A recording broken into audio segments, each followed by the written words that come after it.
My name is Justine and I'm the Equality, Diversity and Inclusion Manager, and I'm here with Louise Dixon, who is a Business Development Manager, to talk about the menopause.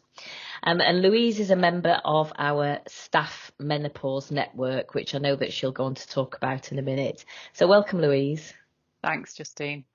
So do you want to start by sort of sharing your own personal experience of the menopause, particularly, I suppose, linking it to how it was during sort of the workspace, the work time?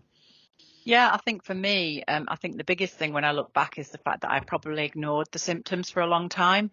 So I didn't recognize what was happening. And then I think it kind of came to a sort of a point where I just felt dreadful. I was having the usual hot flushes and things like that, but it was actually more than that. They weren't really bothering me too much. It was more the anxiety, bit of sleeplessness, the panicking about things, and that was really kind of affecting the way I felt about work. So I'd wake up in the middle of the night just ridiculously panicking about stupid things, and just feeling as if I had kind of complete imposter syndrome. And I know everyone feels like that all the time, but it seemed to take every symptom that you'd had before, if you're a bit of a worrier, as I am, and almost exacerbate all of that and really, really bring it into focus. So I found it quite challenging. I then found I was getting other symptoms as well. I had terrible heartburn symptoms, which led me down a route of having all sorts of tablets to take. And so I just felt physically and mentally unwell, and not really on top of my game at all. And how did you put it all together, and what steps did you then take, Louise, in terms of linking in with your GP, for example? I think for me, I'd seen something on the BBC Breakfast News. It was Louise Minchin, and she started talking about it, and my husband was watching it, and he said, she sounds exactly like you. You need to come and watch this. And it was before the first Davina episode had come out. So I kind of was listening to what she was saying and suddenly started to think, hang on, this does sound like me. Could this be me? I'd spoken to my mum, who'd sadly passed away, but I'd spoken to my mum years ago, and she'd said she was around 47 when she started experiencing symptoms. So I thought, well, actually, I'm not that far off. Maybe I am at that stage. So I started to research. I started to read as much as I could. I found the Balance app. I read some of the books that Dr. Louise Newsom's put together. And I just kind of absorbed as much information as I could, so that when I went to my GP with these other symptoms for which I was taking other medications, I said, you know what? I know I've got all of these other symptoms, and I know there's obviously other things going on as well. And it's not just the menopause, but I really think that the hormone aspect of it is probably making everything worse. And I'd quite like to try HRT.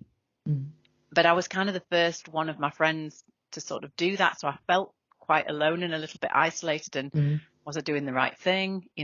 What do I ask for? Those sorts of things. So I was quite apprehensive, I suppose, when I first tentatively took the first steps.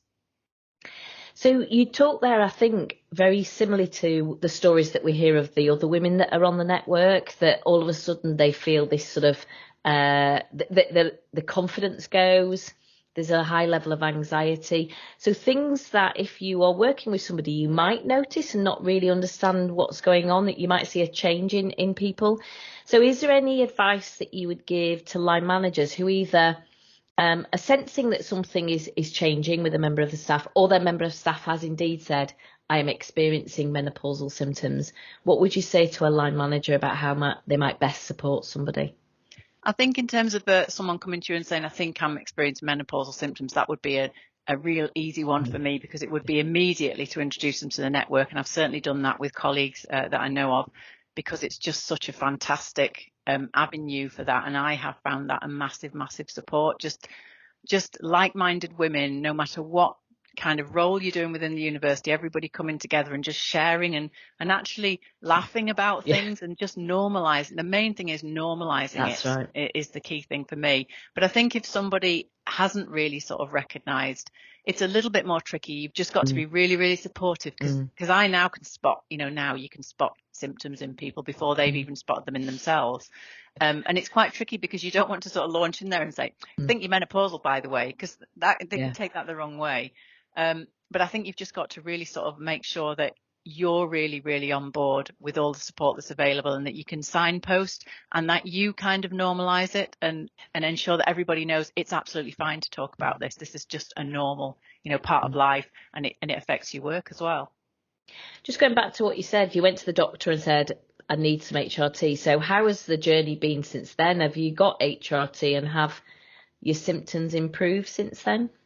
Massively so. I made sure that before I went to the GP, because by his own admission, he was fantastic, but he said, look, I don't know an awful lot about this, but if you tell me what you like, then I'm happy to prescribe it and we'll give it a go. So I went in there armed with all the information I needed about the types of HRT that I knew I did want, and the ones I definitely knew I didn't want to touch. And I think that's where the network help as well, because what you've got is you've got a group of women there who've gone through the same process, and they've got a lot of knowledge, so they can give you some tips and things to read up on, people to talk to, and you can go in there armed with all the questions that you need. So I did come away with HRT. I've probably been on it for about 7 months now. I've tweaked it along the way. The first type of prescription I got, I knew I wasn't 100% happy with. I've upped doses, I've changed from a patch to a gel, and all those sorts of things, changed it around. And I'm still on a journey. And as anyone will tell you who's on HRT, it's not a quick fix solution. You've got to tweak it and try it, and you've got to change other things as well about your life. You've got to look at your diet. You've got to look at your exercise. It's a holistic kind of process, really. But yeah, I did find that researching, reading up, going in with a list of questions, and having your symptoms as well, using that symptoms tracker and actually identifying what what symptoms that you've actually got.